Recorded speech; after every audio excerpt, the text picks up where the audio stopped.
Boa noite, meus amados irmãos. Mais uma vez, aprove a Deus nos reunir desta forma tão especial para juntos cultuarmos o nosso Deus. E eu louvo o Senhor porque na última reunião que nós tivemos uma presença real de 200 e poucas pessoas, parece que 240 pessoas. E isso significa a nossa igreja superlotada e ainda com pessoas talvez de pé, né? Então a gente louva a Deus porque nossas transmissões têm atingido um número muito grande de pessoas. Nós ficamos felizes com isso e a responsabilidade aumenta, né? Então eu quero passar para os irmãos que estão nos ouvindo que nós continuamos com as nossas transmissões no meio de semana e no domingo também pela manhã, e nós mudamos 2 horários e dias também. Nós fazíamos o nosso trabalho às quartas-feiras, a reunião de oração às 17 horas, sob a tutela do seminarista presbítero Inácio. Agora nós passamos para terça-feira às 17 horas. Também aos domingos nós fazíamos a nossa reunião às 9h30 da manhã, mas os jovens tinham também uma reunião às 10h30. Então mudamos a nossa reunião de oração para as 9 horas, como fizemos hoje pela manhã, o que nos deu a oportunidade de entrar na live também dos jovens, dos adolescentes, uma outra reunião dirigida pelo presbítero Neskens, uma reunião muito abençoada e abençoadora. Então foram 2 mudanças que nós tivemos. A nossa reunião agora à noite, no domingo, a reunião vespertina, continua exatamente do jeito que nós iniciamos. Ok? Meus irmãos, nós convidamos aos amados para que busquemos ao Senhor em oração, rogando dele a sua direção para esse momento de culto. Então vamos buscar a presença do Senhor nesse momento. Vamos orar? Amantíssimo, eterno e glorioso Deus, nesse momento nós nos voltamos para o teu trono de glória para rogar ao Senhor que nos abençoe com a orientação e intercessão do teu Espírito Santo, para que te prestemos este culto verdadeiro em espírito, assim como o Senhor Jesus falou àquela mulher no poço. Chegará um dia que os verdadeiros adoradores adorarão ao Pai em espírito e em verdade. E nós estamos aqui para isso, Senhor, para cultuar-te, para adorar-te, para te dizer que nós, pela fé, cremos que tu és o único Deus e que nós, teus servos, devemos honrá-lo, adorá-lo e servi-lo com toda a nossa vida. É o que nós buscamos fazer, ainda que não consigamos da maneira ideal, mas temos a esperança de um dia estarmos plenamente aperfeiçoados em Cristo e com Cristo para vivenciar a glória futura, eterna, que o Senhor já preparou para os seus eleitos. Nós te oramos assim, agradecidos e certos de que o Senhor nos concederá esta bênção, em nome de Jesus. Amém. Amém. Meus irmãos, eu quero dar as boas-vindas a todos e eu não sei, uma senhora ligou para mim hoje à tarde eu passei para ela as informações. Não sei se ela já está entre nós ou se ainda virá. Se ela já estiver entre nós, eu identifiquei o telefone dela do Amazonas. Então eu lhe dou as boas-vindas, caso você esteja aí. Seja bem-vindo em nome de Jesus. Não sei se é o seu telefone que tem o prefixo do Amazonas, você está por aqui, ou se você ligou mesmo do Amazonas, por alguma razão, nós não sabemos, mas seja o que for, nós queremos lhe dizer que nossa igreja está aqui para prestar culto ao Senhor e você é bem-vinda, minha irmã. Deus abençoe. Bom, nesse momento eu quero convidá-los a que façamos uma leitura no Salmo de número 115. O Salmo de número 115. Um salmo onde o salmista nos exorta a que honremos somente a Deus, única e exclusivamente ao nosso Deus. Nós vamos ler este salmo e os irmãos acompanharão, por favor. Não a nós, Senhor, não a nós, mas ao teu nome dá glória, por amor da tua misericórdia e da tua fidelidade. Porque diriam as nações, onde está o Deus deles? No céu está o nosso Deus, e tudo faz como lhe agrada. Prata e ouro são os ídolos deles, obra das mãos de homens. Têm boca e não falam, têm olhos e não veem, têm ouvidos e não ouvem, têm nariz e não cheiram, suas mãos não apalpam, seus pés não andam, som nenhum lhes sai da garganta.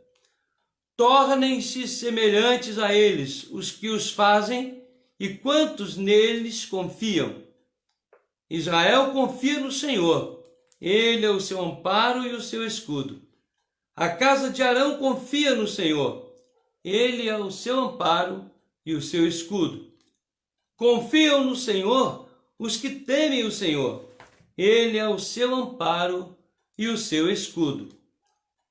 De nós se tem lembrado o Senhor, ele nos abençoará, abençoará a casa de Israel, abençoará a casa de Arão.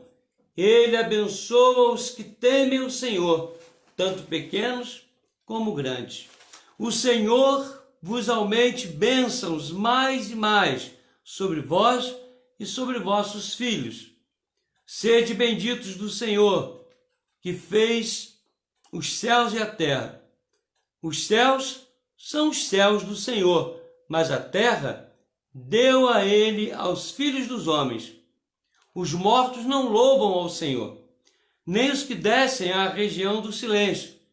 Nós, porém, bendiremos o Senhor, desde agora e para sempre. Aleluia.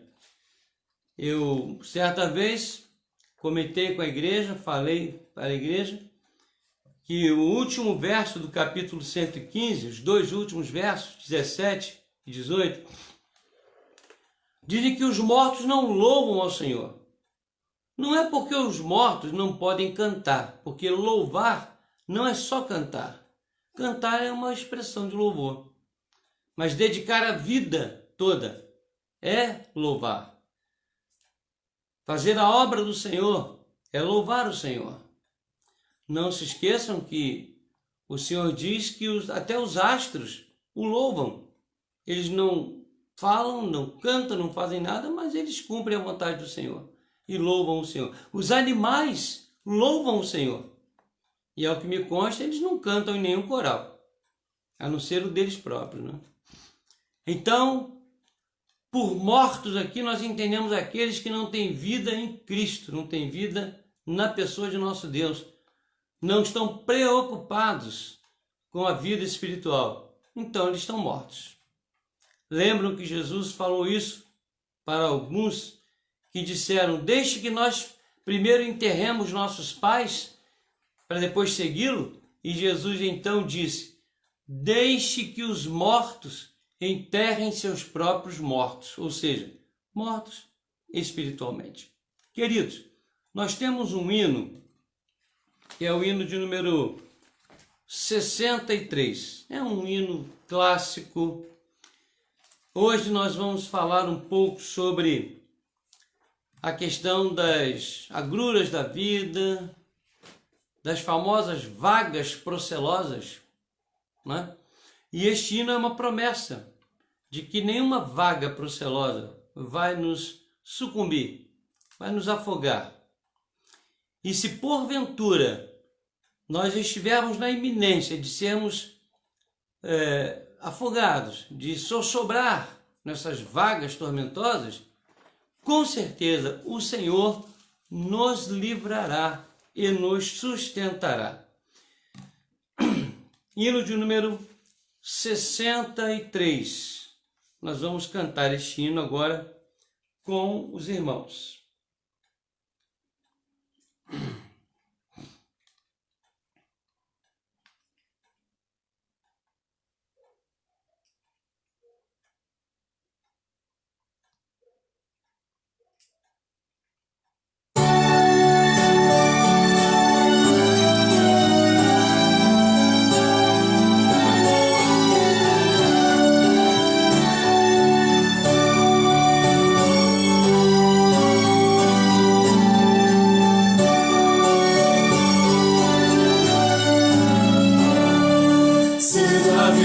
Vagas procelosas são, se com desalento julgas todo vão, contas muitas bênçãos dizes de uma vez, e verás surpreso quanto Deus já fez. Quantas bênçãos diz e quantas são, recebidas da divina.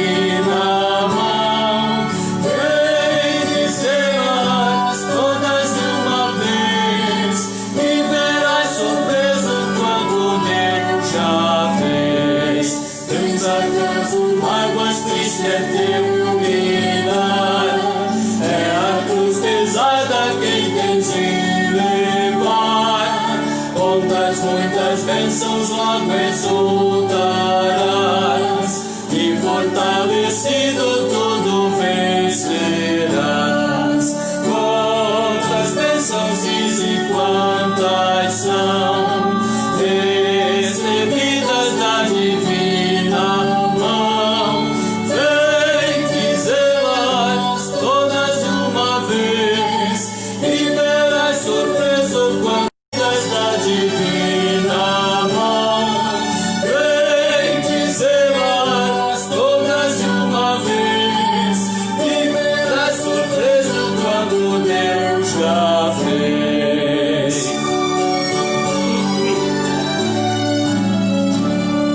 Seja o teu combate longo ou breve aqui, não te desanimes, Deus será por ti, seu divino auxílio minorando o mal, te dará consolo e galardão final.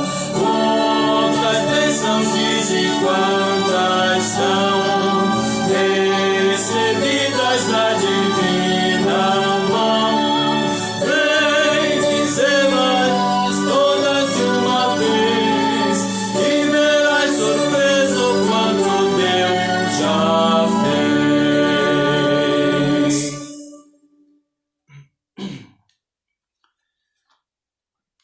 Meus irmãos, nós, como sempre fazemos, os irmãos sabem que eu não abro mão das orações de intercessão. Aqui na nossa casa, nós fazemos isso todo dia, todos os dias. Nós oramos por vocês, oramos por toda a igreja, oramos por nossos parentes, irmãos, amigos, pessoas que pedem oração. Eu e a Norma temos esta preocupação, o que eu acredito todos os servos de Deus têm também. Oramos pelos missionários, enfim. E eu não abro mão desse momento de intercessão, porque há muita gente sofrendo.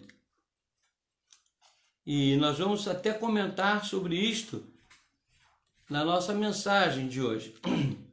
Então temos aqui a nossa irmã Simone, que pede pelo Gabriel. É uma criança que está com crise convulsiva, né? E pede também por sua família enlutada, pois perderam um filho, uma prima sua perdeu um filho num acidente de carro. Então nós vamos pedir ao Senhor que conforte o coração da prima da Simone. A nossa irmã Sônia Buarque pede por Eliane, que é a esposa do pastor Flávio. Ele é lá da igreja congregacional, se não me falha a memória, de Itaboraí. Ele parece que, eu não me lembro se ele também, parece-me que ele também esteve adoentado.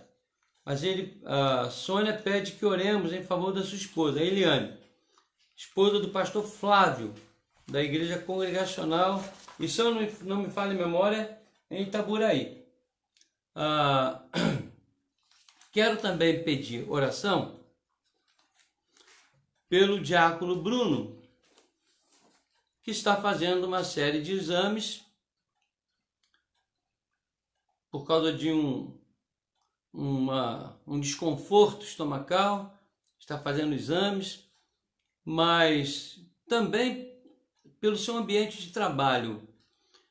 Tanto ele como o nosso irmão Argeu trabalham no Bebral, e como toda empresa está passando por um momento difícil. Então vamos orar para que não apenas eles, mas todos os nossos irmãos que estão empregados, Deus os mantenha em seus empregos, com saúde e sem se desesperarem, porque o Senhor está cuidando de tudo, certo? O nosso irmão Gleiber está pedindo oração por sua filha e o genro, que estão na iminência de viajarem para Portugal. A nossa irmã Eliséia pede por suas filhas, Débora e Gisele. A Gisele está grávida, está na Holanda, e Eliséia está com a intenção de viajar em setembro para lá. Vamos também orar pela Bruna. A Bruna já está recuperada, né? Em casa, tomou sua medicação, mas ela não está muito bem ainda. Perfeitamente bem, não. Ela anda com um pouco de falta de ar e o Diego está preocupado. Nós vamos continuar orando pela Bruninha. Já passei umas mensagens para ela e para o Diego também, né? Quero parabenizar publicamente aqui ao Diego, que fez a sua dissertação do mestrado, e eu li, né, o que ele mandou para mim, e realmente um primor de trabalho, graças a Deus, né, um servo do Senhor honrando a família de Deus, e muito mais o Senhor fará em sua vida, Diego, com certeza. Você é um moço muito dedicado, Deus o abençoe. Vamos orar também pela família da Nívia, né? A Nívia está na iminência de receber aí os netos, eu não sei se 1 ou 2, para passarem um período aqui. O Gilson já vai trabalhar no Sul, não pode levar todo mundo, então um período mínimo aí, talvez 1 ou 2 semanas, eles devem ficar aqui para depois irem para o Sul. Mas de qualquer maneira a Nívia está aí ansiosa, feliz, né? E até eu, que não sou da família de sangue, estou curioso, estou ansioso por essa chegada e contente porque o Gilson está com seu emprego garantido no Sul. Vamos orar pela família da Nívia, que tem várias pessoas também enfermas lá em Belém. Né? Vamos orar pela Gabriele. Gabriele é uma médica. Vejam bem, a Gabriele é uma médica que teve a Covid, está recuperando, e para surpresa de alguns, vocês vão ficar sabendo que ela é filha do Roberto, nosso irmão Roberto, que é enfermeiro. Então, o marido da Giovânia, Essa menina é filha dele e uma médica está se recuperando e ele pede que nós continuemos orando por ela, tá bom? A Gabriele. É claro que nós vamos continuar orando pelos profissionais de saúde, os nossos irmãos, Socorro. A Socorro deu uma declaração hoje impressionante. Disse que estavam atendendo uma média de 80 pessoas, né, lá no posto que ela trabalha. E a maioria com Covid. E dos funcionários todos, praticamente todos eles pegaram a Covid, menos ela. Nunca pegou. Que coisa extraordinária, é um testemunho maravilhoso. Todos médicos, enfermeiros, profissionais, técnicos, e enfim, praticamente todo mundo pegou Covid, menos a Socorro. E nós temos orado tanto, não é por isso, para que Deus a preserve, assim como os outros também. De qualquer maneira, está na economia do Senhor e ela está muito feliz, continua trabalhando. Vamos continuar orando por ela, pela Renata também, né? Enfim, são esses pedidos. Vamos orar pela Junta de Missões Nacionais e também pela Agência Presbiteriana de Missões Transculturais. Essa semana, o conselho da nossa igreja enviou uma oferta para socorrer os missionários estrangeiros e também para socorrer um pastor que estava numa dificuldade muito grande, uma situação crítica, e o conselho amorosamente, né, depois que oramos e pensamos na situação, então o conselho, através de uma reunião online, nós decidimos enviar essas ofertas. E vamos continuar orando pelos nossos missionários, né? O irmão Sebastião, diácono Sebastião, que também trabalha na UPA, eu acho que ainda trabalha, né? Acho que ele não saiu.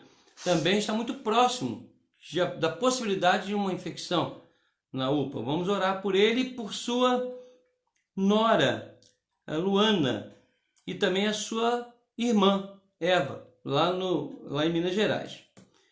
A nossa irmã Sônia Buarque diz aqui que o neurocirurgião, né, o médico que trata dessa área, decretou a morte cerebral da esposa do pastor Flávio, da Igreja Congregacional de Itaburaí, mas ainda não desligaram os aparelhos. É uma notícia lamentável, né? Vamos continuar orando, porque o Deus que nós servimos, o único Deus com todo o poder, ele ressuscitou a Lázaro. Então não há impossíveis para ele. A Sônia Regina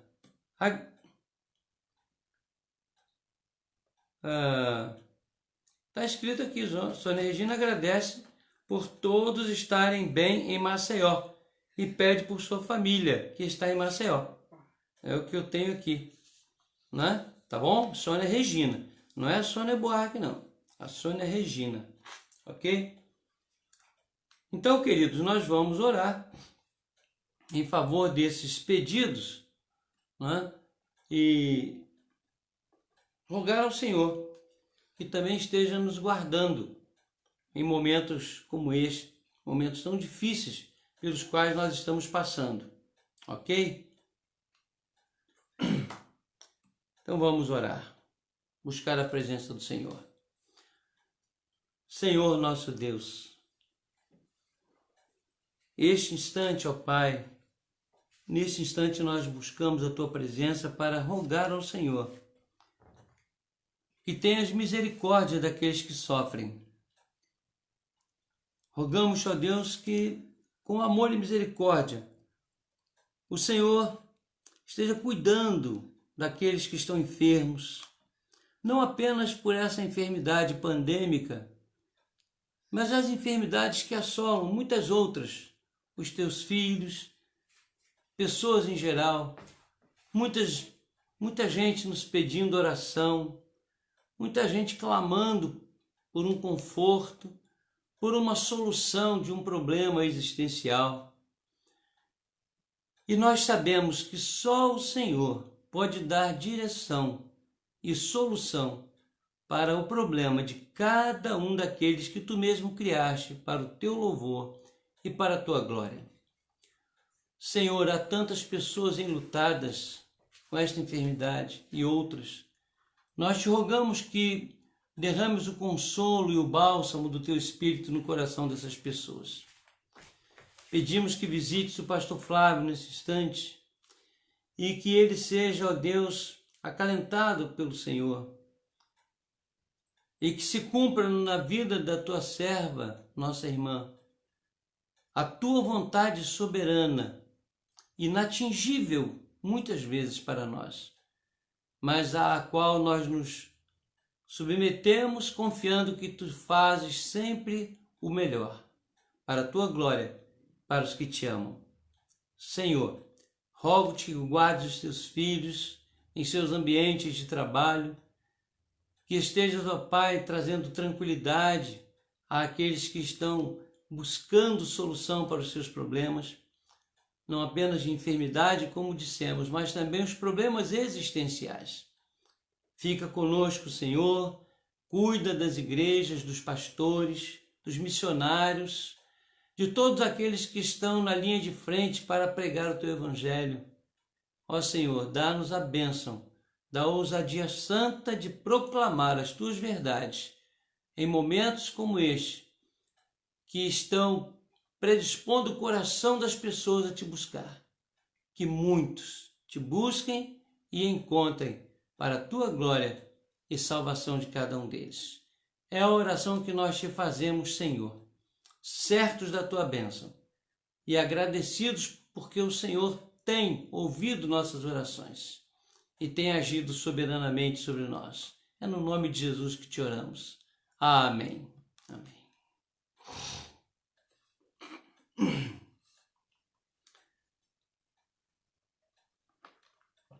Meus amados e queridos irmãos,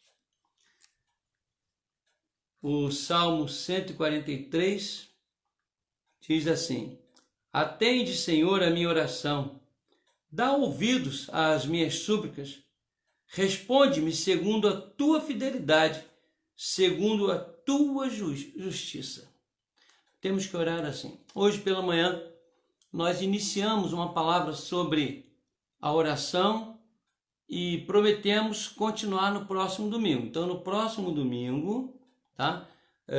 E a matéria é onde está a minha resposta? Esse é o tema do estudo de domingo. Onde está a minha resposta?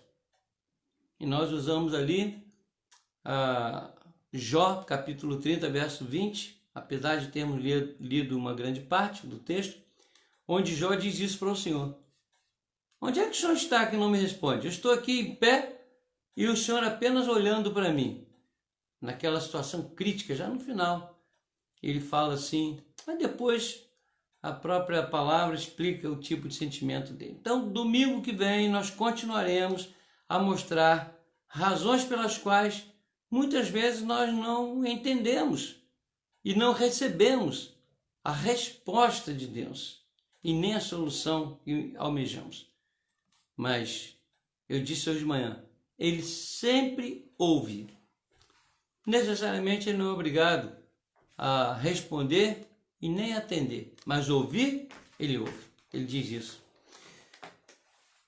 Bom, nesta certeza de que ele ouviu nossas orações e que nós nos submetemos à sua vontade soberana, vamos dar continuidade. Eu quero ainda, agora à noite, falar um pouco mais sobre o livro de Jó.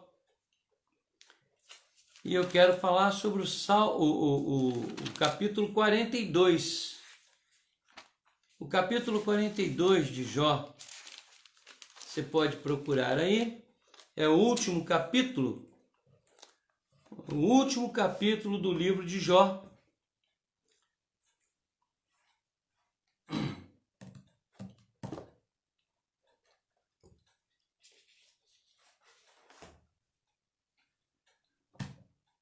Então vamos ler os versos de 1 a 6 de Jó, número 42. O último capítulo de Jó. Jó é um livro antes de Salmos, né? Para quem estiver com a Bíblia. Quem está aí com O smartphone é só passar o dedinho e já achou. Vamos lá. Então respondeu Jó ao Senhor: bem sei que tudo podes, e nenhum dos teus planos pode ser frustrado. Quem é aquele, como disseste, que sem conhecimento encobre o conselho? Na verdade, falei do que não entendia, coisas maravilhosas demais para mim, coisas que eu não conhecia. Escuta-me, pois havias dito e eu falarei. Eu te perguntarei e tu me ensinarás. Eu te conhecia só de ouvir, mas agora os meus olhos te veem. Por isso me abomino e me arrependo no pó e na cinza. Eu quero, antes de dar continuidade,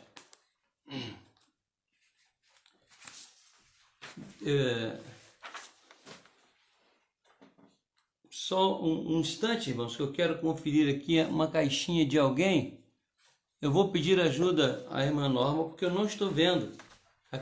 Por gentileza, veja se a caixa da irmã Nilma está aí.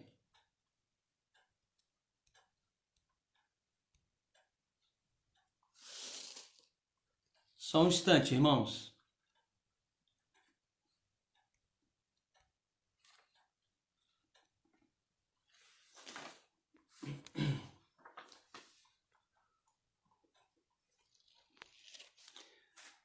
Aqui a irmã Nilma havia solicitado estar participando da nossa live, mas eu não consegui ver aqui a caixinha com ela. Mas vamos dar continuidade aqui. Muito bem. Alguém aí já ouviu? Vocês vão dar a resposta, mas eu não vou ver aqui, né? Mas depois eu confiro. Você já ouviu uma expressão assim: não há bem que sempre dure, e não há mal que não acabe? Alguém já ouviu essa expressão? Não há bem que sempre dure, e não há mal que não acabe. Ou seja, expressando o seguinte: às vezes as pessoas pensam que tem muita coisa, que em todos os níveis, né? E condições físicas, saúde, dinheiro, propriedade, tal, felicidade, família e tal.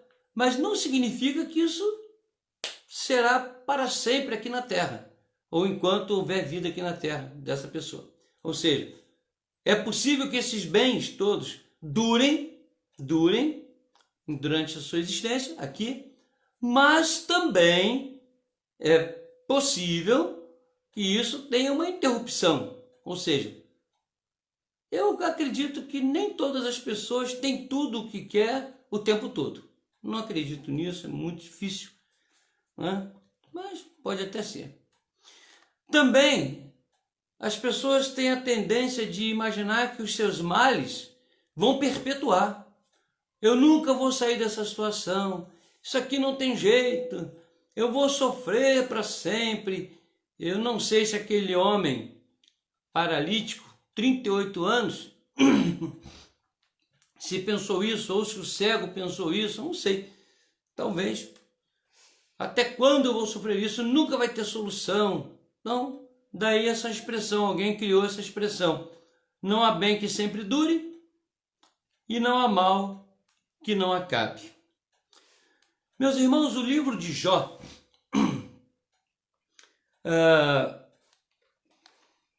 é um dos livros que a gente chama de sapiensal.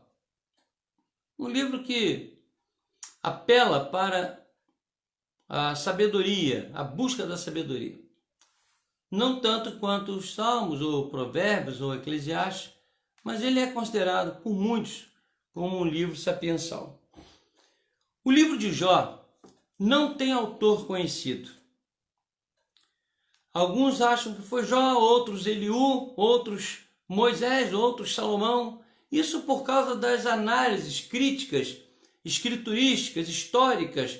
Tipo assim, vou explicar para você. Por exemplo, o fato Jó não citar, por exemplo, não citar a nação de Israel, pode fazer que nós entendamos que é uma escritura pré-mosaica. Então, seria bem antiga, né?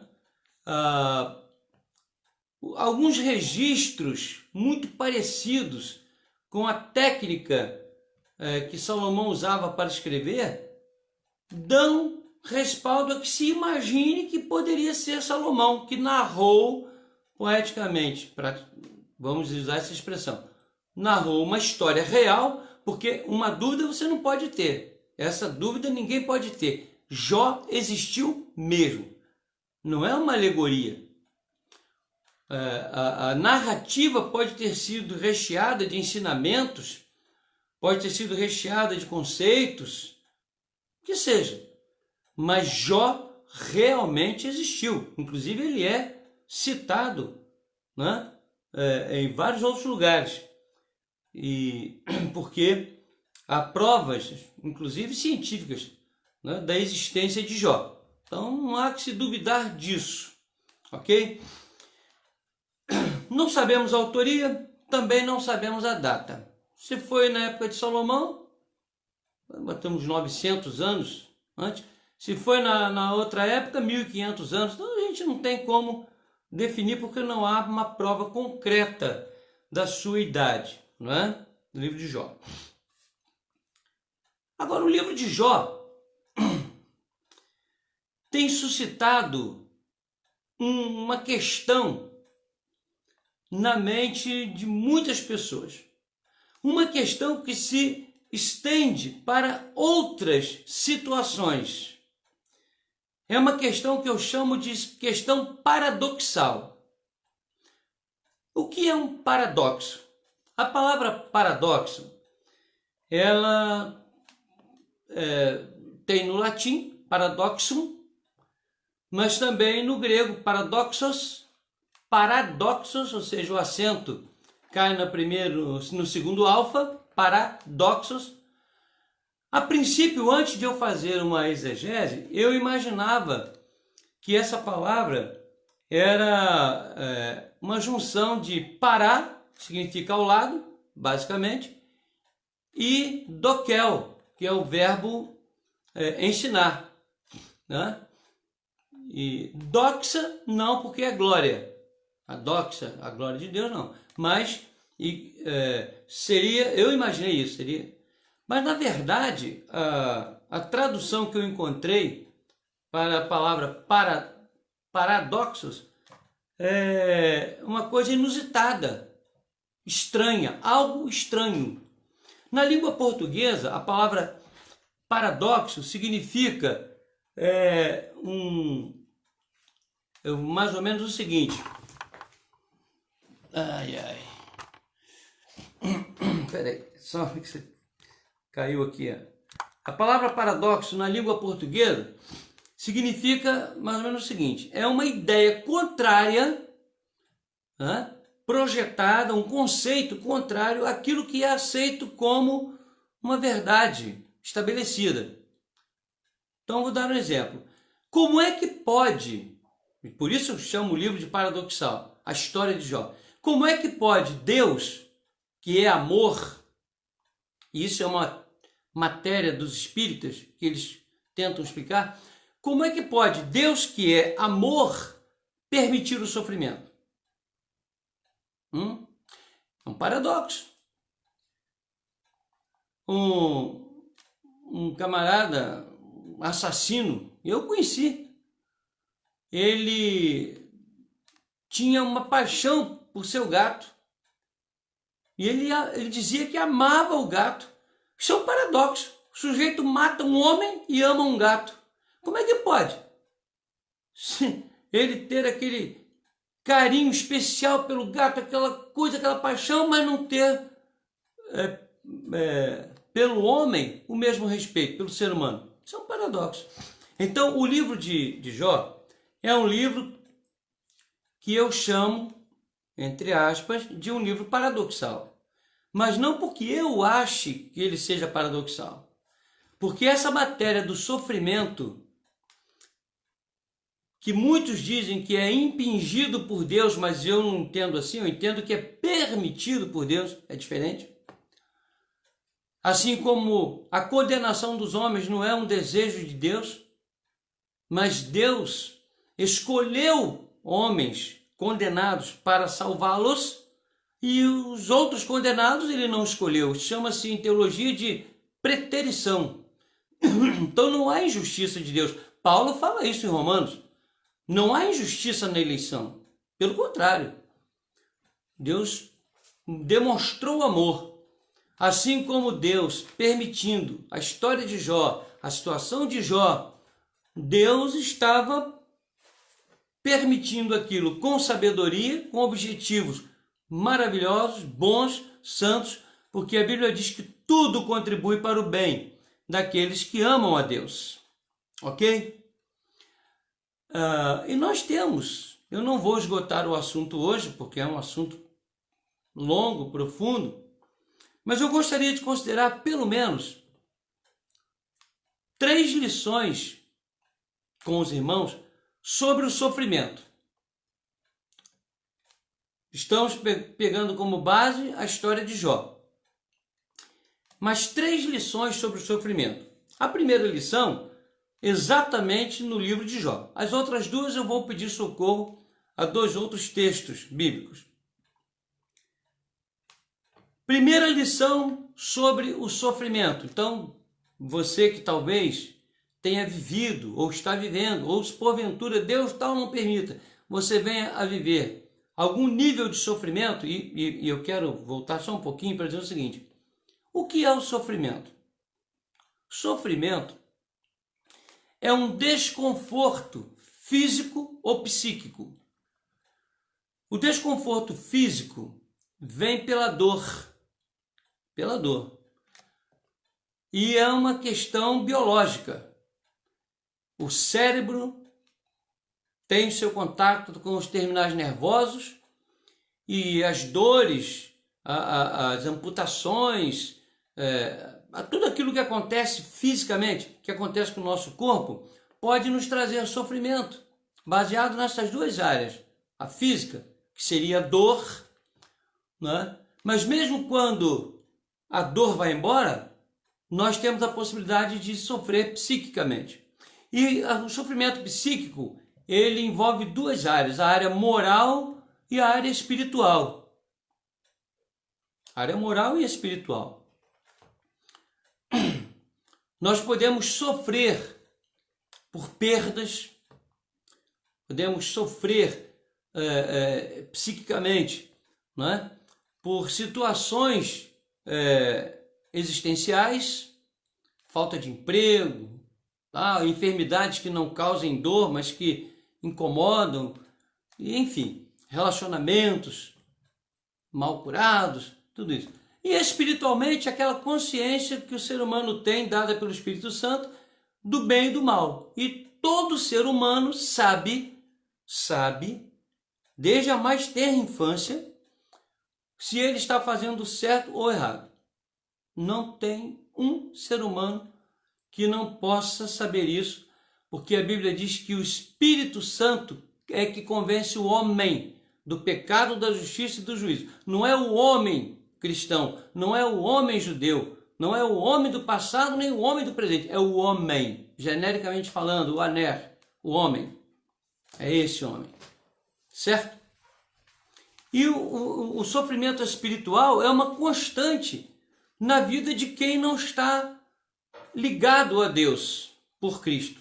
Ainda que o indivíduo diga: eu sou feliz, eu estou em paz, eu não tenho problema espiritual, eu sou ateu, não importa, não vai adiantar.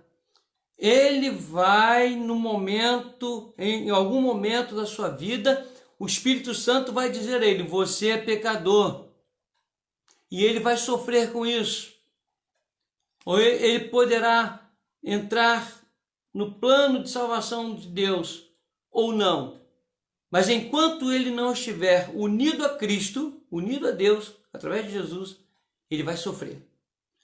e o sofrimento espiritual daqueles que são do Senhor, mas que pela natureza humana pecadora, pela corrupção do gênero humano, cometem erros e sofrem, como Davi sofreu muito tempo, e outros tantos sofreram e vêm sofrendo, quem sabe até você, eu, por pecarmos. Então esse sofrimento é isso, em linhas gerais. Poderíamos, quem sabe, traçar outros planos. O sofrimento de Jó era um sofrimento físico. Primeiro foi um sofrimento psíquico. Primeiro ele perdeu os filhos, perdeu os bens, perdeu sua fortuna, perdeu tudo. Sofrimento psíquico. A sua mente foi bombardeada, suas convicções, porque uma das coisas que mais o diabo quer fazer conosco é tirar de nós a fé em Deus. É colocar diante de nós situações que nos façam duvidar do amor de Deus. E uma das coisas que ele usa é isto, é o sofrimento. Uma das coisas que ele explora é o sofrimento. Porque o sofrimento, irmãos, é resultante do pecado. Originalmente é. E se Satanás não tivesse revoltado, sido expulso do céu, não haveria sofrimento. Se Adão e Eva não tivessem feito o que fizeram, não haveria sofrimento. Mas vejam que quando Deus os procurou, a primeira coisa que aconteceu com eles foi um sofrimento psíquico. Se esconderam, tiveram medo, espiritualmente falando. Sofrimento moral. Depois veio o sofrimento físico, porque tiveram que ganhar a vida usando seu próprio esforço físico, sofrendo, gemendo. E isso acontece até hoje. Até a própria natureza, diz a palavra de Deus, geme e suporta como dores de parto o dia da redenção. Então, sofrimento é isso aí. O diabo, então, impingiu este primeiro sofrimento a Jó. E depois, vendo que Jó estava blindado pela fé, pela convicção, quando a mulher dele disse, abandona esse teu Deus e morre, ele disse, mulher, tu és louca. Temos recebido de Deus todo o bem, não receberíamos o mal. Então, logo depois disso, Satanás foi novamente diante de Deus, e Deus perguntou para ele, de onde vens? Eu venho de rodear a terra. Viste meu servo Jó? Não há homem justo igual a ele, não. Então Satanás disse, bom, na primeira vez disse que é porque ele tinha muitos bens. Deus deixou tirar tudo. Então Satanás disse para ele, pele por pele, tudo que o homem é e tem, ele dará em troca da sua pele.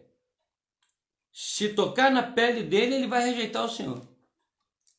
Então Deus disse, pode tocar nele, só não tira a sua vida. E então acontece essa situação com Jó. E Jó sofre muito. Aqueles 3 amigos de Jó foram socorrê-lo. Desses amigos todos, Eliú foi o que mais impôs a Jó essa questão paradoxal que eu citei. E no capítulo 41, aliás, antes do 41, no capítulo 40, a partir do verso 6, Deus começa a falar com Jó através de um redemoinho. E começa a falar com ele e questionando sobre quem havia criado o crocodilo, quem havia criado o mundo, quem havia derramado água do céu, enfim. Começou a questionar Jó de uma maneira em que Jó, no capítulo 42, versos de 1 a 6, aqui nós lemos, onde ele diz assim, eu te conhecia só de ouvir, mas agora meus olhos te veem. E no capítulo 30, lá atrás, verso 20, que eu citei para vocês, ele faz aquele questionamento terrível. Ele diz assim, clamo a ti e tu não me respondes. Estou em pé, mas apenas olhas para mim. Tu não me respondes. Nós não devemos acreditar a Jó falta de fé nisso aqui. vá lá, peça a Deus para passar por tudo que ele passou e veja se eu e você nós não corremos o risco de sermos muito mais abusivos do que Jó. Mas Deus sabia que ele estava no seu limite ali. Agora, a primeira lição sobre o sofrimento que nós encontramos aqui no verso 5 do capítulo 42 é a seguinte: o sofrimento nos ajuda a discernir a pessoa de Deus. Essa é que é a verdade. O sofrimento nos ajuda a discernir a pessoa de Deus. O sofrimento nos traz humildade, sensação de incompetência, certeza de que não há solução fora de Deus. O sofrimento nos faz com que nos acheguemos a Deus de uma maneira que nós não fazemos quando está tudo bem. Isso é natural no ser humano. Por que Paulo diz assim: tende por motivo de toda alegria no passagens por várias provações? Tende por motivo de grande alegria o passagem por várias provações. Isso é Tiago, né? Tiago. Porque, meus irmãos, o sofrimento e as provações na vida do verdadeiro cristão o coloca no seu próprio lugar. E ele se humilha, e ele adora. Essa pandemia, não sei se vocês observaram em vários vídeos, colocou milhões de pessoas de joelhos na rua. Na rua. Eu falei para minha esposa hoje que quando nós voltarmos para o trabalho da igreja presencial, eu vou ter que falar com o conselho para nós comprarmos mais uns 20 bancos pelo menos, porque a igreja não vai caber de gente. Porque tem muitas pessoas ligando para mim, me procurando, dizendo que se reencontraram com Deus.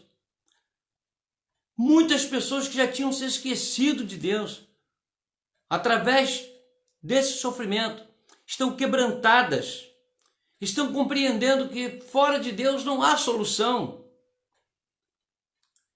Essas pessoas estão começando a discernir de forma mais concreta a pessoa de Deus, que é amor, bondade, misericórdia. Estão percebendo que isto é uma permissão, não é um castigo de Deus. Olha, vou mandar uma pandemia para matar todo mundo. Não, uma permissão de Deus para que os seus escolhidos, principalmente, reajam e se voltem para Ele e busquem na palavra e nas orações e repensem, como hoje eu estava ouvindo no estudo dos jovens, o presbítero Neskins falando sobre o amor ao próximo e a Fernanda comentando sobre isso, dizendo que em momentos como este nós ficamos super impactados, mas no dia a dia normalmente, então a Fernanda, não sei se ela está me ouvindo, ela falou isso, eu ouvi tudo. Normalmente, no nosso dia a dia, quando tudo está correndo bem, a grande maioria de nós não está nem aí para o camarada jogado na rua, para o outro lá, para o drogado, para isto, para aquilo. Então a gente se acostuma. Não é isso, Fernando? A gente acostuma. Mas esse costume está errado. Nós precisamos nos condoer como o bom samaritano. A aula foi sobre isso, uma grande parte da aula. Neskins está de parabéns, os participantes também. O pastor está de olho em vocês, hein? Estou vendo tudo. Então, Fernanda colocou muito bem isso aí. A irmã Fernanda. O sofrimento faz com que nós tenhamos um momento mais perfeito de Deus. Vejam que aquele cego que estava à beira do caminho, Por que foi que ele gritou para Jesus? Jesus, filho de Davi, tem misericórdia de mim. Quando Paulo foi jogado no chão, ele imediatamente levantou o seu rosto e disse: Senhor, quem és tu, Senhor? Só que ele usou uma palavra na língua grega que é relativa, correlata à palavra Yahvé, Senhor Kyrios, ou seja, Deus Todo-Poderoso. Ele imediatamente entendeu. E dali para frente, Jesus disse para ele assim: eu vou te mostrar o quanto importa sofrer por amor ao meu nome. Isso é uma coisa, ou seja, Jesus queria dizer para ele o seguinte: você vai entender, nem que seja por permissão de dor, de açoites, de naufrágio, não importa. Eu vou ensinar você, eu vou permitir o sofrimento na sua vida para você entender plenamente quem eu sou. Que Paulo era meio arredio nessa área antes da conversão. Estão percebendo? Então, meus irmãos, não vamos negligenciar o sofrimento, não. Porque Jó, depois do sofrimento, ele considerou tudo e disse: eu antes conhecia o Senhor só de ouvir falar, mas agora os meus olhos te veem. Olhos da fé. Olhos que perceberam que Deus não é vingativo e nem maldoso, é amor, é misericórdia. E Deus provou isso na vida dele, dando a ele o dobro de tudo que ele tinha. Se ele tinha 7 filhos, né? O Senhor lhe deu os 7 filhos. Tinha 3 filhas, o Senhor lhe deu as 3 filhas, deu tudo de novo. Tinha 500 camelos, Deus deu 1000 camelos. Foi dobrando tudo que ele tinha. Propriedade, todas as coisas. Mas não é isso que prova o amor de Deus. O que prova o amor de Deus em nossas vidas é a consciência que ele implanta em nós pelo Espírito de que nós somos criatura. Ele é o Criador. Ele é Deus, é soberano e ele faz conosco o que ele entende que é o melhor para a glória dele e para nós. Segunda lição sobre o sofrimento está em Romanos capítulo 8. Como eu disse, eu iria pedir socorro a outros textos, e Romanos capítulo 8,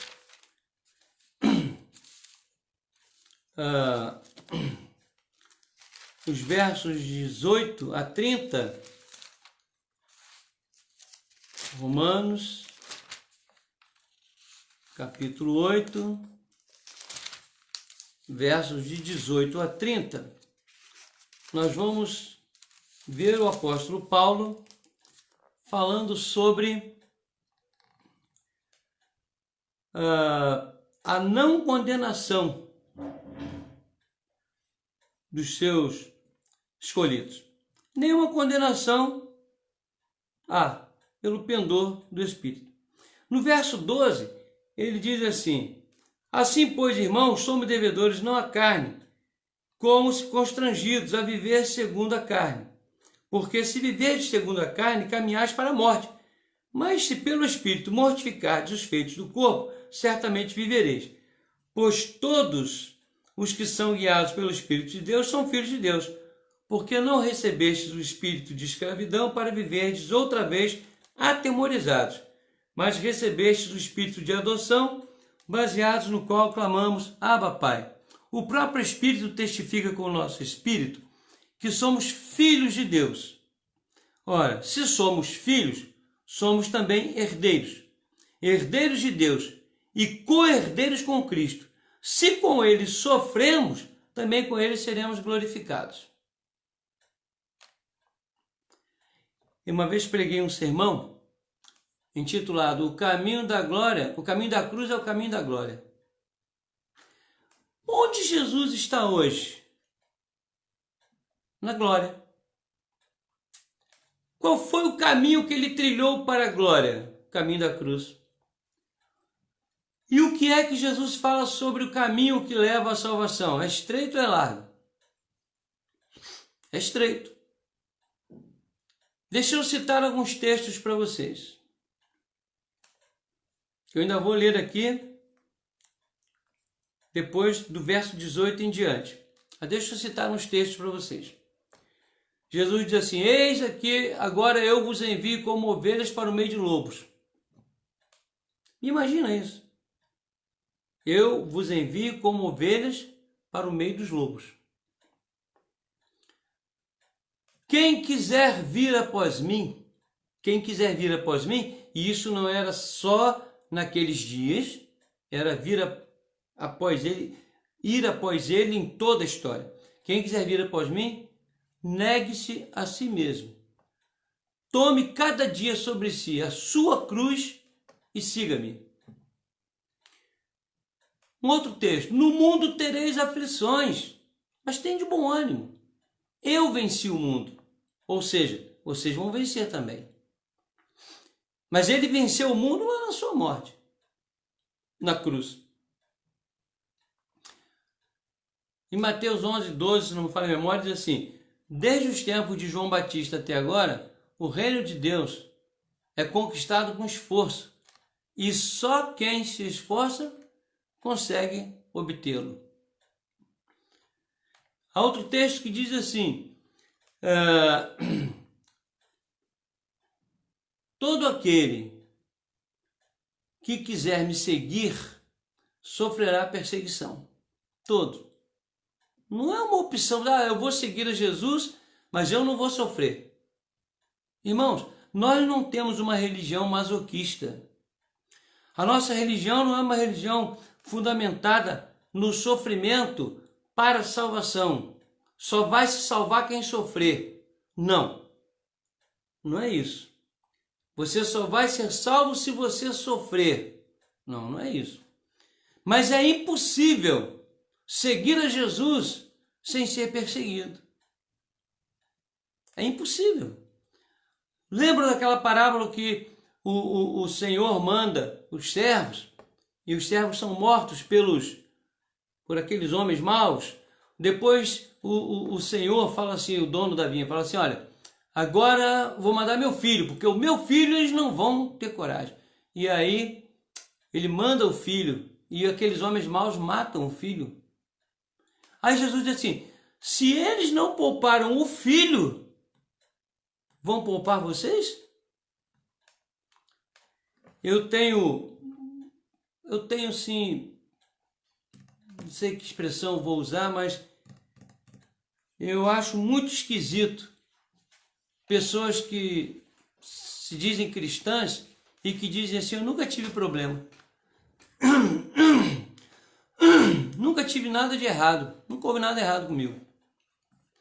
Minha vida é um sucesso pleno e total desde o início. Nunca fiquei doente, nunca sofri, nunca tive necessidade, nunca fui perseguido, nunca fui injuriado, nunca fui traído, nunca fui confrontado, porque Deus está comigo. Ih, não sei não. É estranho. Porque não é o normal, não é comum. O comum é que nós passemos por várias provações, é o que o texto diz. Tende por motivo de toda alegria o passagem por várias provações. Esse é o normal. Paulo diz que foi muito injuriado, perseguido, torturado, mas nunca foi derrotado. Nunca foi exterminado, nada. Mas nós sabemos que os apóstolos e milhares de servos de Deus passaram por isso. É só você abrir o Google aí, vai lá e procura lá a noite de São Bartolomeu. Veja lá o que aconteceu na noite de São Bartolomeu. Tem um sermão que o pastor, esqueci o nome do moço agora, pregou na nossa igreja. Eu vou lembrar o nome dele, fugiu agora. O Tomás de Aquino. Ele falou sobre Policarpo. Policarpo é uma figura extraordinária. Quando colocaram ele na fogueira, ele disse assim: eu não quero que vocês ponham fogo em mim, não. Deixa que eu mesmo acenda a fogueira. Estevão foi apedrejado até a morte. Os apóstolos foram todos torturados. Os cristãos no Coliseu de Roma perseguidos. Há tanta coisa, irmãos, tanta coisa. Tantos homens e mulheres. E quando nós pegamos a galeria de heróis da fé em Hebreus 11, você lê ali, homens e mulheres dos quais o mundo não era digno, torturados, mortos ao fio da espada, cerrados ao meio, jogados às feras, em naufrágios, perseguições, açoites. Há uma lista enorme. Eu não estou dizendo com isso que eu estou aqui torcendo para Deus me fazer sofrer, para eu ser merecedor de alguma coisa. De jeito nenhum. Se valer para Deus o meu desejo, né, eu espero que Ele não me permita passar por essas agruras. De jeito nenhum. Se o próprio Senhor Jesus, no jardim do Getsêmani, disse: Pai, se possível, passa de mim esse cálice, eu também digo para Ele: Senhor, me poupe. A noite retrasada, eu não dormi a noite toda. As minhas dores eram tão grandes, mas tão grandes, que eu gritei de dor no quarto. Gritei de dor, para vocês terem uma ideia. A noite toda, clamei ao Senhor. Minhas dores eram terríveis nas pernas. Isso acontece de vez em quando, não é todo dia. E eu chorei ali e clamei ao Senhor. E eu me lembro que na minha oração eu disse: mas se é para a tua glória, o Senhor não precisa ser só uma noite, não. Pode ser toda a noite. Eu tenho certeza que o Senhor vai me guardar. Tenho certeza que o Senhor vai me levar em vitória. Eu tenho certeza disso e sei que não é teu prazer que eu sofra desse jeito. O Senhor não tem prazer nisso. Tenho certeza absoluta. Falei com Deus. No dia seguinte eu passei o dia bem, à noite dormi e até hoje continuo sem dor, normal, dormi, descansei, tranquilo. Mas eu não vou agora dizer que, bom, Deus está me punindo, me castigando porque eu fiz alguma coisa com a qual ele não concordou, então ele vai me fazer sentir bastante dor, vai me fazer sofrer bastante. Não, Deus não é assim, mas não é mesmo.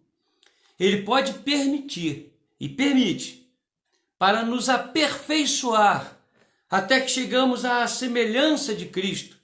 Então, se o primeiro ponto foi, a primeira lição é para que o sofrimento nos ajude a discernir a pessoa de Deus, como Jó disse. Agora, a segunda lição é: o sofrimento nos aperfeiçoa para nos levar a sermos semelhantes a Cristo. Eu quero ler os versos aqui de 18 a 30. Prestem atenção. Porque para mim tenho por certo que os sofrimentos do tempo presente não podem ser comparados com a glória a ser revelada em nós. A ardente expectativa da criação aguarda a revelação dos filhos de Deus, pois a criação está sujeita à vaidade, não voluntariamente, mas por causa daquele que a sujeitou, na esperança de que a própria criação será redimida do cativeiro, da corrupção, para a liberdade da glória dos filhos de Deus. Vejam bem, porque sabemos que toda a criação, a um só tempo, geme e suporta angústias até agora. E não somente ela, mas também nós, que temos as primícias do Espírito Santo. Igualmente gememos em nosso íntimo, aguardando a adoção de filhos, a redenção do nosso corpo. Porque na esperança fomos salvos. Ora, a esperança que se vê não é esperança, mas o que alguém vê, como espera? Mas se esperamos o que não vemos, com paciência aguardamos. Aí vem a intercessão do Espírito Santo. Também o Espírito semelhantemente nos assiste em nossa fraqueza, porque não sabemos orar como convém, mas o mesmo Espírito intercede por nós sobremaneira, com gemidos inexprimíveis. E aquele que sonda os corações sabe qual é a mente do Espírito, porque segundo a vontade de Deus é que ele intercede pelos santos. Sabemos que todas as coisas cooperam para o bem daqueles que amam a Deus, daqueles que são chamados segundo o seu propósito. Porquanto, aos que de antemão conheceu, também os predestinou, para serem conformes à imagem de seu Filho, a fim de que ele seja o primogênito entre muitos irmãos. e aos que predestinou, a esses também chamou, e aos que chamou, a esses também justificou, e aos que justificou, a esses também glorificou. Ele nos predestinou e nos escolheu para quê? Para que sejamos conformes à imagem de seu Filho. E eu repito aquele texto, se ele não poupou o próprio Filho a passar por tudo isso, pouparia a nós?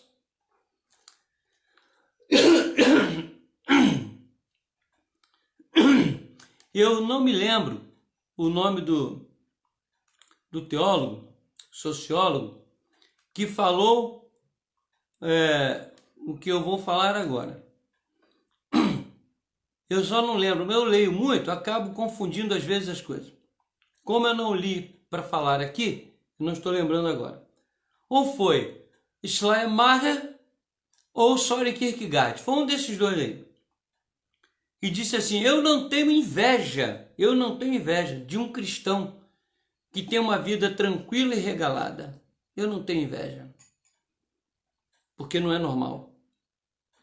Repito, nós não estamos em uma religião sadomasoquista ou masoquista. Mas a palavra de Deus nos diz que o Satanás, o diabo, está lá em Pedro, anda em derredor de nós, rugindo como leão, buscando a quem possa tragar. E meus irmãos, quando Jesus foi tentado no deserto, o texto ali diz que Satanás se afastou, mas a construção gramatical grega indica que ele se afastou, mas ficou à espreita, esperando a melhor hora, o melhor momento para voltar à carga e tentar o Senhor Jesus.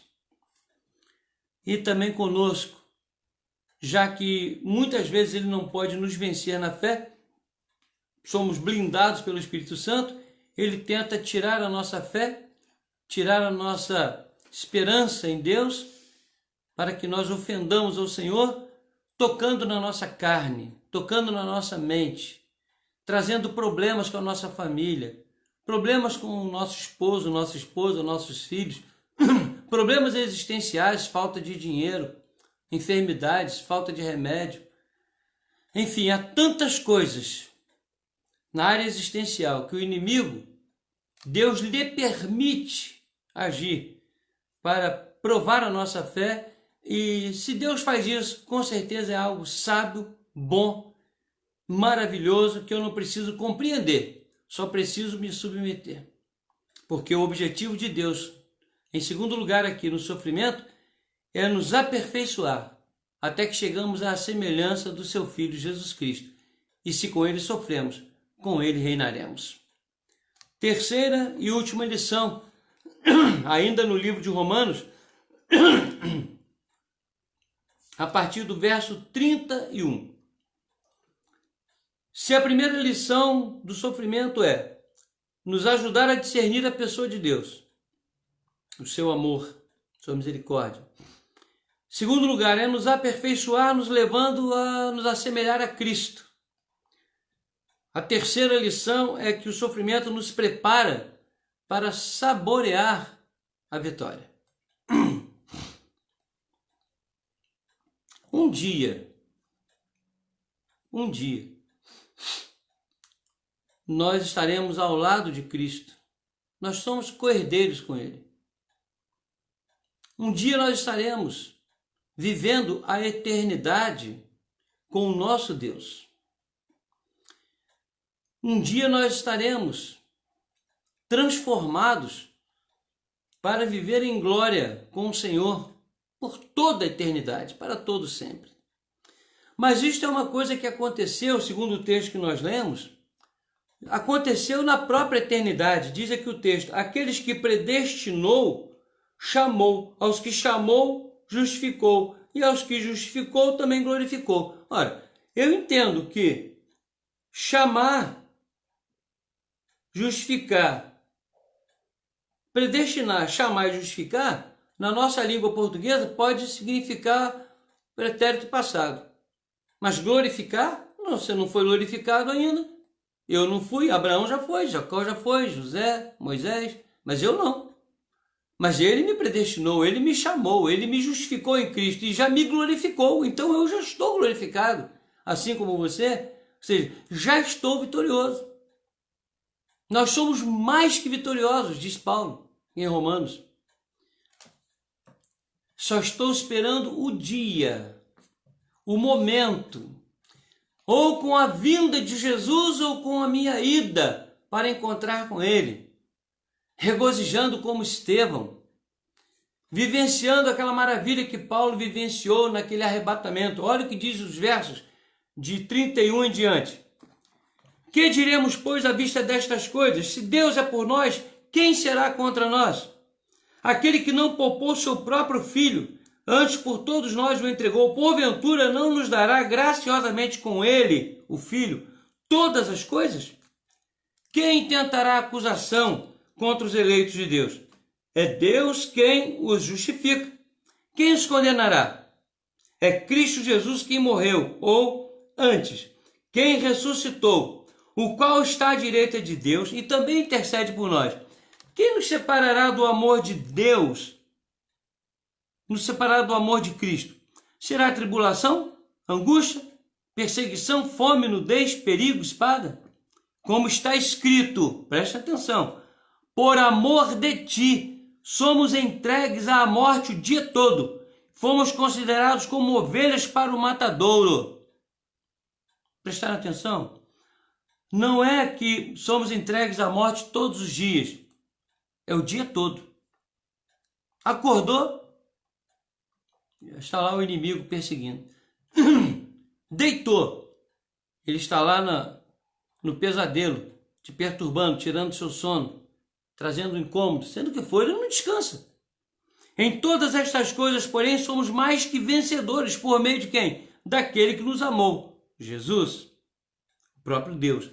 Porque eu estou bem certo de que nem a morte, nem a vida, nem os anjos, nem principados, nem coisas do presente, nem do porvir, nem poderes, nem altura, nem profundidade, nem qualquer outra criatura poderá separar-nos do amor de Deus, que está em quem? Em Cristo Jesus, nosso Senhor. O amor de Deus sobre nós, que nos protege de tudo isso, que nos faz vencedores, mais que vencedores, está em Cristo. E por Cristo, e com Cristo, nós estaremos na eternidade. Agora, vocês já observaram o que está escrito aqui no verso 35? Quem nos separará do amor de Cristo? Olha bem. E aqui não está escrito, serão as riquezas, as propriedades, a saúde perfeita, a fama, o nome, os benefícios humanos. Não, só tem coisa negativa diante da visão humana. Olha aqui, ó. Tribulação, angústia, perseguição, fome, nudez, perigo, espada. Essas coisas, dentro de cada época, sempre estarão perseguindo os filhos de Deus, impingindo um sofrimento, seja físico, seja espiritual, seja moral, seja psíquico. Mas em todas estas coisas, porém, somos mais que vencedores por meio daquele que nos amou e que venceu tudo isso. Então essa história de ficarmos melindrados com o sofrimento, isso não é coisa de cristão. Porque nem a morte, nem a vida, nem anjo, nem principado, nem coisa do presente, nem do porvir, nem poderes, nem altura, nem profundidade, nem outra criatura poderá nos separar do amor de Deus. E separar do amor de Deus significa separar do amor de Deus que está em Cristo Jesus, que já nos glorificou com Ele. Que uma vez tendo nos feito a sua semelhança, já nos glorificou, já nos tornou vencedores, e nós temos que aguardar com fé. Foi o que Jó fez, com esperança, sem aceitar a oferta louca daquela mulher de Jó, e que foi nada mais nada menos do que palavra diabólica, e que hoje continua também em nossa mente. Uma senhora que foi membro de uma igreja que eu pastoreei, ela se bandeou para a igreja adventista e ela foi excluída da igreja. Eu era pastor, claro. Nós não somos coniventes. Na Igreja Adventista, para nós, é uma seita, não é uma religião evangélica. Por várias razões, eu não vou discutir essa matéria aqui. Mas então, eles sabem disso, nós sabemos também. Só que ela teve um câncer. E o marido mandou me chamar. E eu fui lá, na casa dela, depois de alguns meses. E ela estava com um tumor enorme do lado, na barriga. E os médicos já tinham até desenganado. Então orei por ela. E uma semana depois, ou 15 dias, ela foi ao médico, o tumor tinha desaparecido. Eu fui com um presbítero lá. E ela ficou tal, radiante. Eu pensei assim, agora ela vai voltar para a igreja. Eu pensei, né? Ela agora vai voltar para a igreja, pedir perdão, dizer que ela estava errada, tal, porque nada. Não. E nem na Adventista e nem na minha. Nunca mais voltou. Passado mais ou menos um ano, eu recebo uma notícia. O câncer voltou do outro lado. E ela disse que não queria que eu fosse lá. Porque nesse momento ela já estava participando de um terreiro de Umbanda. E ela foi buscar cura lá nesse culto afro. E eu soube que ela ficou lá no meio de uma roda de fogo, fizeram todas aquelas coisas com ela, mas não adiantou, ela morreu, né? Veio a óbito. Algumas pessoas, né, procuram solução para os seus problemas em Deus, em Cristo, mas confiando nele como um gênio da lâmpada, uma fada, ou sei lá o quê, para resolver um problema ali, mas não estão preocupados. E quando surge uma situação assim, rapidamente essas pessoas rejeitam a Deus. Meu conselho para você, irmão e irmã, é o seguinte: apegue-se com Deus, creia na sua eleição, busque discernir a pessoa de Deus antes de um sofrimento, e se um sofrimento lhe atingir, não volte atrás, porque Deus está promovendo na sua vida uma semelhança com o seu próprio Filho, que o predestinou, chamou, justificou, glorificou. E não abra mão de uma coisa na sua vida, meu querido. Não interessa o tipo de sofrimento que possa vir sobre você ou sua família. Você já é vitorioso em Cristo Jesus. Essa vitória está garantida por toda a eternidade. O sofrimento, muitas vezes, será uma tentativa do próprio inimigo de tirar o seu foco das coisas de Deus, da pessoa de Deus. Não deixe isso acontecer. Se você não está sofrendo, glorifique a Deus. Se algum tipo de sofrimento físico ou psíquico está passando em sua vida, glorifique a Deus. Busque se achegar a Ele. Não permita que tal sofrimento seja resultado de uma vida errada, de uma vida pecaminosa. Busque viver uma vida cada vez mais próxima de Jesus, porque nesse momento você terá certeza que o sofrimento é uma permissão divina, sábia, perfeita, para assemelhar você a Cristo e para autenticar a sua vitória eterna com o próprio Senhor Jesus. Não esqueça disso. Jó entendeu tudo isso. E Jó discerniu quem era Deus. Eu te conhecia só de ouvir falar, agora meus olhos te veem. Jó percebeu claramente, que Deus estava intervindo, permitindo o sofrimento na sua vida para lhe dar humildade, para evitar que ele vivenciasse uma vida hipócrita. E Deus provou na vida de Jó que depois do sofrimento, suportado com fé e confiança e submissão a Deus, a sabedoria de Deus, esse sofrimento só traz vitória. E vitória inquestionável, indizível. Lembra daquele hino? Jamais se contou ao mortal, nem metade da glória celeste jamais se contou ao mortal. Eu quero ver essa glória celeste. E peço a Deus que me dê força para suportar o sofrimento. Até aqui, até hoje, Ele tem me dado. E todas as vezes que eu tenho alguma dificuldade, todas as vezes que as dores me pegam desprevenido, eu oro ao Senhor e clamo a Ele e faço esta oração: Senhor, me dá forças para suportar. Eu gostaria que o Senhor tirasse essa dor de mim. Mas se o Senhor não permitir isso por razões sábias, santas, inquestionáveis, maravilhosas, por favor, me ajude a suportar. Me ajude a suportar. Porque, como eu falo para vocês, muitas vezes, a irmã Rosa, esposa do Boanés, gosta que eu repita para ela: um dia isso acaba. Um dia isso vai acabar. E para alguns de nós, acabará muito em breve. Para outros há de demorar. Mas seja com 10 anos, 15, 20, 50, 70, 80, 90 anos, 100 anos, não importa. Um dia isso vai acabar. E aí o que Deus vai querer é nos encontrar fiéis, confiantes, para entrar na gloriosa mansão celestial, com esta vitória eterna que Ele já conquistou para nós em Cristo Jesus. Eu sei que eu não vou ouvir um amém seu agora aí, mas você vai falar amém? Tenho certeza que você, na mente, no coração e pelos seus lábios, você está repetindo comigo: amém, pastor. E a Deus toda a honra e toda a glória. Meus queridos, eu gostaria de dizer aqui o seguinte, que a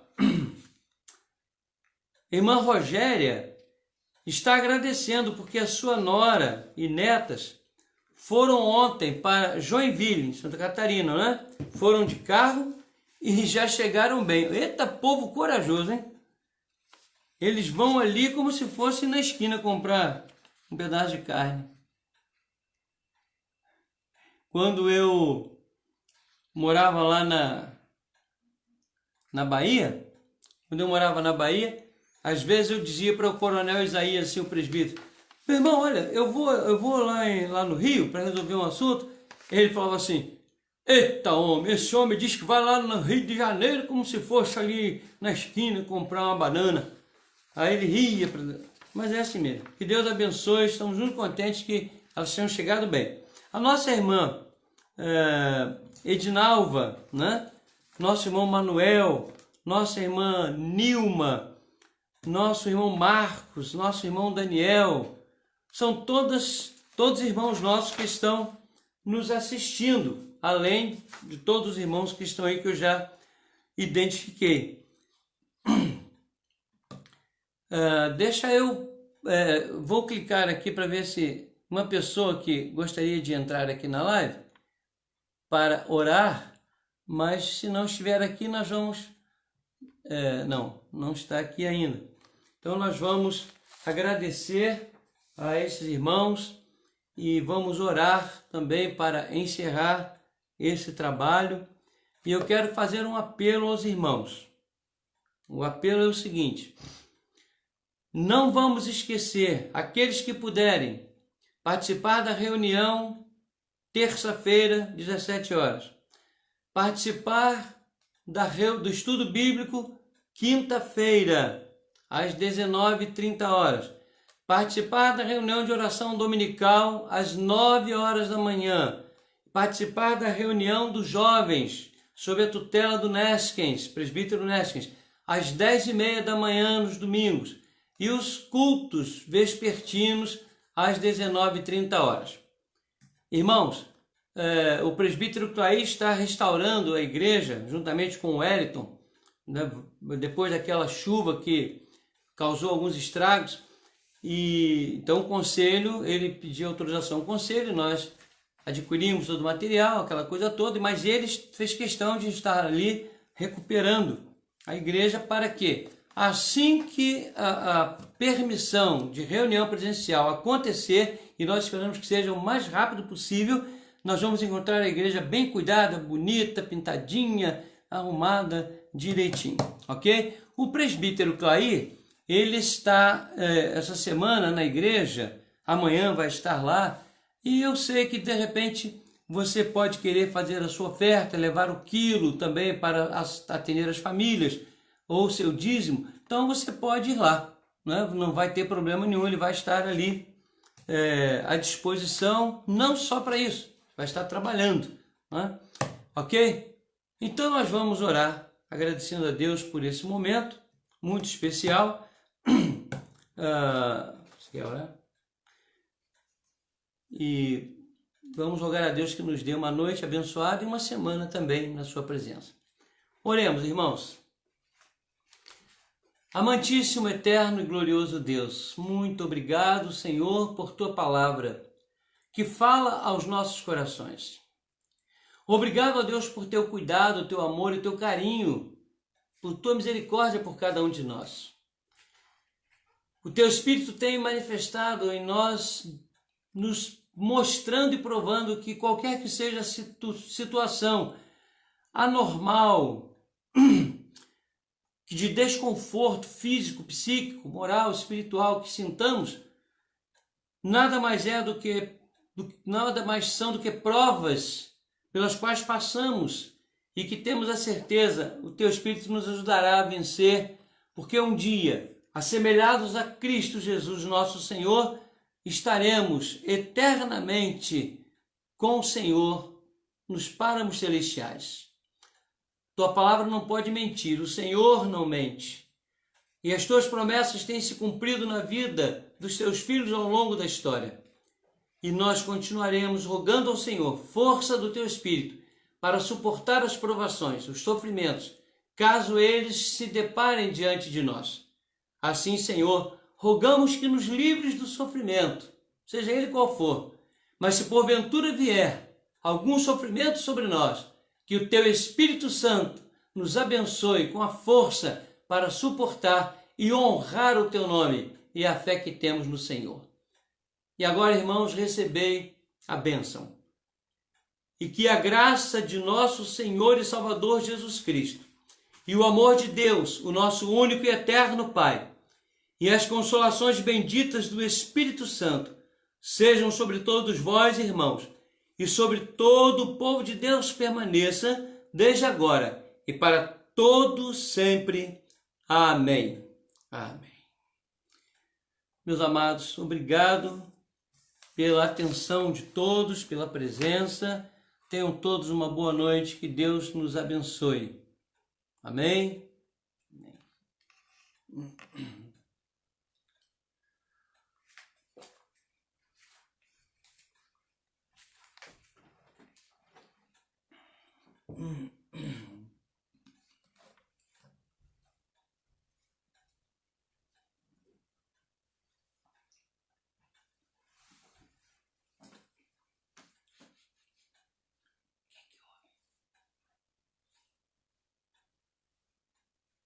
Tem alguma coisa errada que não está certo.